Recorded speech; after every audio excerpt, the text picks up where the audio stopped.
तो मेरे भाई वन पीस मांगा चैप्टर 1182 का टाइटल है ज़ाज़ा। मैंने मतलब जब पहली बार ये टाइटल को देखा यार, रीड किया था लाइव रिएक्शन में, मैं सोच रहा था कि भाई ज़ाज़ा क्या होता है यार, या मतलब ओड़ा यहाँ पर ट्रोल कर रहा है या क्या चल रहा है यहाँ पर। क्योंकि मतलब ज़ाज़ा मतलब मैंने जब देखा तो मेरे को लगा मेरा भाई मिस्टर जे, हा हा हा हा हा हा, वो बंदे को रिफर कर रहा है, या मतलब ब्लैक बियर्ड हमको दिखाई देने वाला है ये चैप्टर में, ऐसा मेरे को लगा। बाद में मैंने मतलब कवर पेज के साइड में देखा तो ज़ाज़ा बेसिकली उन्होंने उसको काइंड ऑफ डिस्क्रिप्शन है हैवी रेनफॉल का, जापानीज में लिटरल वर्ड उसी तरीके का है जो ट्रांसलेट करता है, ठीक है, जापानीज में हैवी रेन है। तो मतलब I was really laughing my S of man जब मैंने पहली बार इसको देखा ज़ाज़ा, ठीक है। यहाँ पर कवर पेज पे हमको फुजीतोरा दिखाई दे रहा है, बहुत ही अच्छा बात है कि हमको फुजीतोरा दिखाई दे रहा है, क्योंकि हमको याद रखना चाहिए कि फुजीतोरा का रोल कितना पिवटल था ड्रेस रोजा के सेक्शन में। फुजीतोरा के काइंड ऑफ कैरेक्टर के जरिए से हम लोग एक नैरेटिव में ब्लीड कर रहे थे कि 7 वॉर लॉर्ड्स उन लोग सिस्टम के लिए उतने अच्छे नहीं है। 7 वॉर लॉर्ड्स किस तरीके से अपने पावर्स को यूटिलाइज करते हैं कंट्रीज को टेरराइज करने के लिए, और बाद में फुजीतोरा के पूरे नैरेटिव के जरिए से, कैरेक्टर नैरेटिव के जरिए से अल्टीमेटली हम देखते हैं कि 7 वॉर लॉर्ड्स को डिमोलिश कर दिया जाता है। अब ये चैप्टर का शुरुआत होता है लोकी वर्सेस ईमू के फाइट के साथ। हमको पता है कि प्रीवियस चैप्टर में लोकी अपने नीहॉगर फॉर्म में जाके उसने एब्सोल्युटली एक इंसेन ब्लास्ट मारा था जिसका नाम था थोरियम, और ये डायरेक्ट हिट किया था ईमू को। ईमू ने अपने ब्लैक फ्लेम्स के जरिए से अंत मोमेंट में उसको नगेट कर दिया था, पर यहाँ पर ईमू हमको ब्लीड करते हुए दिखाई दे रहा था, जो बहुत ही क्रेजी बात है कि हमारे ये पूरे वन पीस सीरीज के फाइनल विलन ब्लीड कर रहा है ये पूरे आर्क में। ऑब्वियसली अगर फाइट करेगा तो ब्लीड करेगा ही, ऑब्वियसली वो ऑब्वियस सा बात है, पर यहाँ पर हमको ईमू काइंड ऑफ एक पिंच में दिखाई दे रहा था। प्लस हमारा भाई लोकी अपने ड्रैगन फॉर्म में, नीहॉगर फॉर्म में ट्रांसफॉर्म हो के ब्लास्ट मारने के बाद हम लोग फिर से देख रहे थे रातातोत्स्कर जो बेसिकली स्क्विरल है, वो और लोकी दोनों लोग मिलके कॉम्बिनेशन अटैक मार रहे थे। हमको याद रखना चाहिए कि जो रातातोत्स्कर है वो kind of ice based attack मारता है, वो स्नो बेस्ड अटैक मारता है, और हमारा भाई लोकी जो अटैक मारता है, जो काइंड ऑफ बोलो ब्रेथ काइंड ऑफ मारता है, वो अटैक वो फायर बेस्ड नहीं है, वो लाइटनिंग बेस्ड है, ठीक है, वो लाइटनिंग बेस्ड अटैक है। तो जब लोकी मतलब नीहॉगर और रातातोत्स्कर जो स्क्विरल है दोनों लोग कॉम्बिनेशन अटैक मार रहे थे, तो यहाँ पर आइस और लाइटनिंग बेस्ड अटैक मारा जा रहा था। और यहाँ पर ईमू रातातोत्स्कर और लोकी नीहॉगर को दोनों लोग को देख के वो बोलता है कि किस तरीके से दोनों लोगों के बीच में बहुत ही एक अच्छा सिनर्जी है। और ये जो लोकी और रातातोत्स्कर ने मिल के अटैक मारा था ईमू के ऊपर, ईमू इसको काउंटर करता है अपने अटैक के जरिए से। यहाँ पर हम देख रहे थे कि ईमू कुछ चांट करता है और बाद में हमको वो अपना जो ब्लैक फ्लेम्स का सर्कल है उसको और भी ज्यादा वाइट करते हुए दिखाई दे रहा था। प्लस और एक बात यहाँ पर नोट करने लायक ये भी है कि ईमू यहाँ पर अपने जायंट फॉर्म में है, ठीक है, वो मैसिव था यहाँ पर जब वो कन्फ्रंट कर रहा था या जब वो काउंटर कर रहा था लोकी और रातातोत्स्कर के अटैक को। पर यहाँ पर उसका जो रिंग है, जो उसके सिर के ऊपर रिंग रहता है, उसमें से वो कई सारे ब्लास्ट क्रिएट करता है ब्लैक फ्लेम्स के जरिए से, और उसी तरीके से यहाँ पर हमारा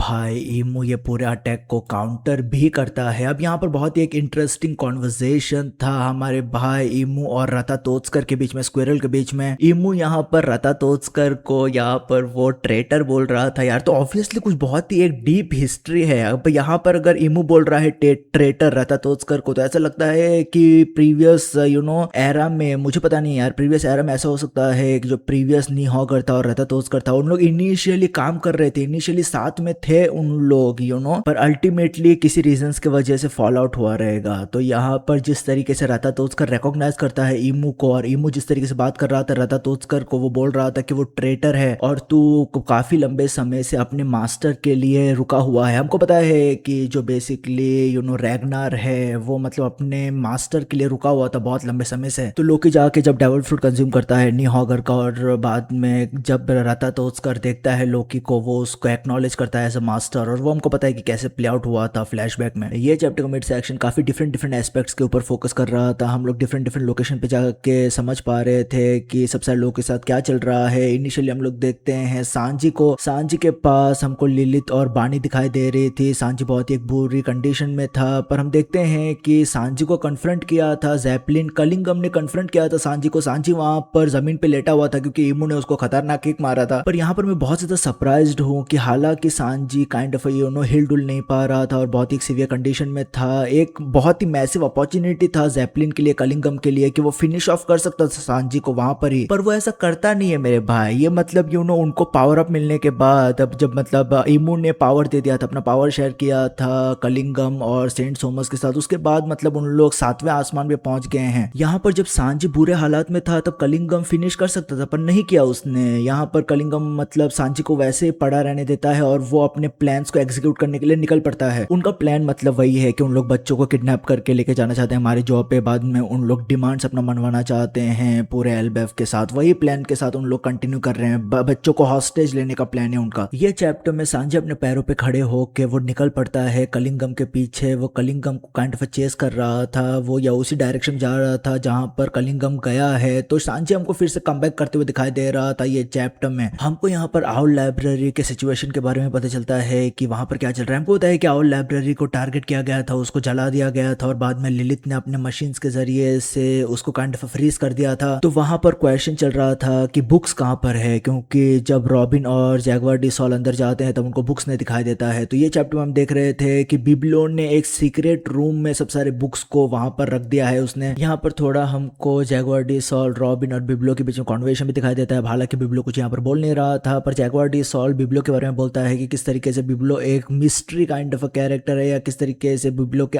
इर्द गिर्द मिस्ट्री है। तो ऑब्वियसली ये पूरे कॉन्वर्सेशन से ये काइंड ऑफ कंफर्म होता है कि बिब्लो वॉइड सेंचुरी का बंदा है। ठीक है, जिस तरीके से हमको जुनिशा दिखाई देता है, जिस तरीके से हमको रैगना रतातोत्स्कर जो बेसिकली स्क्विरल है वो दिखाई देता है, उसी तरीके से बिब्लो मोस्ट प्रोबेबली वॉइड सेंचुरी से एग्जिस्ट करता है। तो वो बहुत ही एक क्रेजी बात हो गई यार, अगर हमको बिब्लो के जरिए से कुछ इन्फॉर्मेशन मिले, ये मतलब वॉइड सेंचुरी के ऊपर नहीं but at least you know something he hints towards something like that will be pretty interesting in my opinion. ये चैप्टर में मेरा भाई रोरोनोआ ज़ोरो, मेरा फेवरेट कैरेक्टर, फिर से कमबैक करते हुए दिखाई दे रहा था। सांजी की तरह वो भी यहाँ पर कमबैक कर रहा है। वो यहाँ पर जराट के मतलब कंधों के ऊपर है और वो उसी लोकेशन पे जा रहा है जहाँ पर सब सारे लोग हैं, या जहाँ पर सेंट सोमस है, या जहाँ पर ईमू है। मतलब वो वही लोकेशन पे काइंड ऑफ जाने की कोशिश कर रहा है। यहाँ पर हम लोग जोरो को काइंड ऑफ रिकवरी करते हुए देख रहे थे। जोरो बोल रहा था किस तरीके से ब्लैक फ्लेम्स का एबिलिटी बहुत ज्यादा वियर्ड है, क्योंकि जब ब्लैक फ्लेम्स उसको हिट किया वो काइंड ऑफ स्टील और एक्सप्लोजन में बदल गया था। तो ये सब सारी चीजें जोरो मेंशन कर रहा था। प्लस हमको यहाँ पर जोरो कुछ एक पिल कंज्यूम करते हुए दिखाई दे रहा था मेरे भाई। मुझे पता नहीं अगर ये चॉपर का फूड पिल है, ड्रग पिल है, कुछ पिल है, मुझको पता नहीं यार। मेरे को मतलब ऐसा लगता है कि मे बी जब जोरो वानोकुनी में बहुत ही हैवीली डैमेज था तब मे बी मतलब चॉपर ने कुछ पिल्स दिया रहेगा उसको। अगर मुझे सही याद है तो चॉपर ने हील किया था जोरो को, पर उसने पिल के जरिए से हील किया था वो मुझे याद नहीं है यार। पर डेफिनेटली हमको जोरो यहाँ पर कुछ pill kind of food pill consume करते हुए दिखाई दे रहा था, जो एक्सप्लेन करता है कि किस तरीके से उसने रिकवरी किया। सेंट सोमस और कलिंगम दोनों लोगों को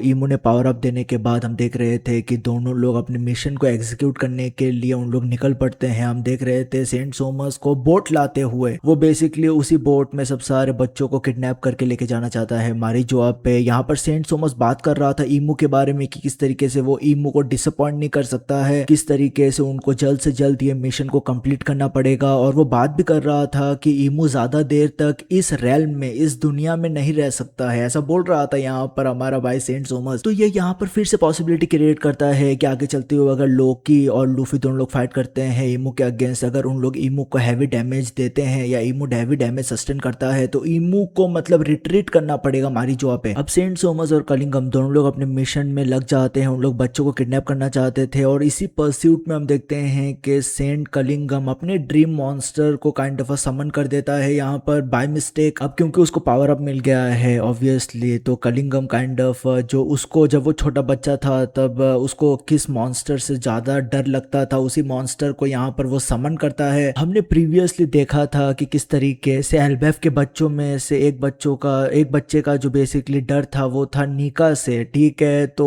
वो उसने मतलब कलिंगम ने नीका मॉन्स्टर को समन कर दिया था। तो उसी तरीके से सेंट कलिंगम जब छोटा बच्चा था तब उसको मतलब किससे डर लगता था, उसको उसने समन कर दिया यहाँ पर, उस मॉन्स्टर को यहाँ पर उसने ड्रीम मॉन्स्टर को यहाँ पर उसने समन कर दिया था। और काइंड ऑफ कलिंगम भी यहाँ पर डर रहा था उससे कि क्या वो उसको कंट्रोल कर पाएगा कि नहीं। तो मेरे भाई यही सब सारी चीजों में हम देखते हैं कि कलिंगम और सेंट सोमस एक साथ आते हैं। हमारा भाई सेंट सोमस बोट लेके आया है और कलिंगम अपने ड्रीम मॉन्स्टर के जरिए से जो उसने नया समन किया है उसके जरिए से वो सब सारे बच्चों को किडनैप कर लेता है। और मेरे भाई हमको यहाँ पर क्या दिखाई दे रहा है, हमको यहाँ पर रेन गॉड दिखाई दे रहा है मेरे भाई। ठीक है, मतलब ऑब्वियसली हमको पता है कि सन गॉड है, बाद में फॉरेस्ट गॉड है, रेन गॉड है, और मतलब और क्या होने वाला है किसको पता यार। ये रेन गॉड एब्सोल्युटली इंसेन है यार। यहाँ पर जिस तरीके से कलिंगम बोल रहा था कि जो कोई भी लोग मतलब आसमान में रहते हैं, जो कोई भी लोग मतलब क्लाउड्स के ऊपर रहते हैं, उनको मतलब बहुत ज्यादा डर रहता है हैवी रेन से, और ये काइंड ऑफ जो रेन गॉड है वो काइंड ऑफ बहुत ही हैवी रेन करवा देते हैं। और क्योंकि उन लोग ऊपर है, प्रॉक्सिमिटी में है, उस प्रॉक्सिमिटी में है, तो इस वजह से उनके ऊपर मतलब बहुत ज्यादा जोर से बारिश गिरता है या फ्लड हो जाता रहेगा, मुझको पता नहीं है। पर यहाँ पर हमारा भाई जैपलिन बोल रहा था कि जब वो छोटा बच्चा था तब वो डी क्लैन के बारे में सुनता था, उससे उसको डर लगता था। निका के बारे में सुनता था, निका से बहुत ज्यादा डर लगता था उसको। और एक मॉन्स्टर था जिससे उसको बहुत ज्यादा डर लगता था, वो था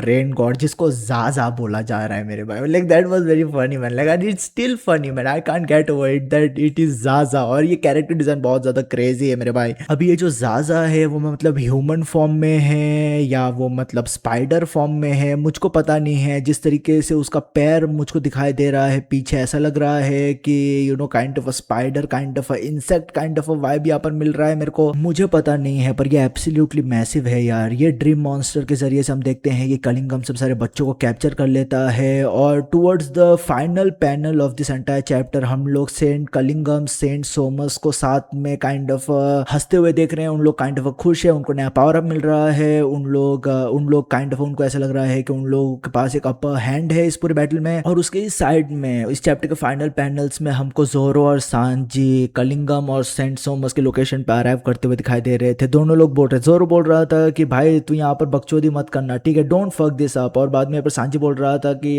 सिमिलरली तू भी मतलब ये बकचोदी मत करना। तो ये चैप्टर कुछ इस तरीके से खत्म होता है मेरे भाई। ये बहुत ही अच्छा चैप्टर था मेरे हिसाब से। जिस तरीके से ये चैप्टर स्टार्ट हुआ लोकी और हमारे भाई ईमू के साथ, उन लोग ब्लोज एक्सचेंज कर रहे थे। बाद में हम लोग बिब्लो का हमको हाइप मिल रहा था। हम लोग मतलब सब सारे जायंट्स को देख रहे थे, जायंट्स हील कर रहे थे। Doctor chopper the drug dealer, doctor chopper यहाँ पर सब सारे जायंट्स को हील करते हुए हमको दिखाई दे रहा था। हमको सांजी और हमारा भाई जोरो दोनों लोग फिर से बैटल में एंट्री मारते हुए दिखाई दे रहे थे। सेंट कलिंगम और सेंट सोमस अपने प्लान्स को एग्जीक्यूट करना चाहते हैं, और जिस तरीके से मैचअप्स क्रिएट किया जा रहा है, ऑब्वियसली सेंट सोमस, सेंट जैपलिन वर्सेस जोरो और सांजी के बीच में क्लैश होने वाला है। Plus may be next chapter में भी हम लोग लोकी और ईमू के बीच में थोड़ा फाइट देखे। पर मैं मतलब लूफी को देखना चाहता हूँ यार। मतलब what the fuck happened man. Luffy अभी तक खाना खा रहा है क्या मेरे भाई? कितना खाएगा मेरे भाई? आ जा मेरे भाई। जाजा भी आ गया है यहाँ पर, तू भी आ जा। मतलब अभी रेन गॉड आ गया है, सन गॉड भी आ जाओ मेरे भाई। ऑब्वियसली यहाँ पर फॉरेस्ट गॉड भी कोई ना कोई तो रहेगा, मुझे पता नहीं फॉरेस्ट गॉड क्या है। कई सारे गॉड्स थे यार स्काइपिया में, इस वजह से मैं बोलता हूँ कि स्काइपिया एक लेजेंडरी आर्क है मेरे भाई, ठीक है। Like I really got hooked on like Skypiea arc. मैं उसके ऊपर मतलब पूरे आर्क के ऊपर एक वीडियो सेपरेटली लेके आऊंगा, ठीक है। वो मतलब 1 घंटे 2 घंटे का वीडियो रहेगा, लाइक द एनियस लॉबी वीडियो। पर हाँ यार, वो बहुत ही अच्छा सागा था यार। स्काई आइलैंड का जो सागा था वो बहुत ही एक अच्छा सागा था, बहुत ही इंटरेस्टिंग सागा था। अभी हम देख रहे हैं कितने हमको गॉड्स दिखाई दे रहे हैं, ठीक है। पर यही मैं सब सारी चीजें बात करना चाहता यार। बहुत ही अच्छा चैप्टर था। नेक्स्ट चैप्टर के लिए मैं बहुत ज्यादा एक्साइटेड हूँ। मुझे पता नहीं अगर हम लोग नेक्स्ट चैप्टर पे ब्रेक पे जा रहे हैं कि नहीं, मुझे पता नहीं है। बट दैट्स नीदर हियर और देयर। पर तुम्हारा ओपिनियन क्या है यार ये रेन गॉड के बारे में? और मतलब और कोई मतलब फॉरेस्ट गॉड आएगा, मतलब उसके ऊपर क्या है? तुम लोग और कौन से गॉड्स को देखना चाहते हो मुझे डेफिनेटली बताना यार कमेंट सेक्शन में कमेंट करके। तुम हमेशा याद रखे वी आर पी। ख्याल रखो अपना, पीस मेरे भाई।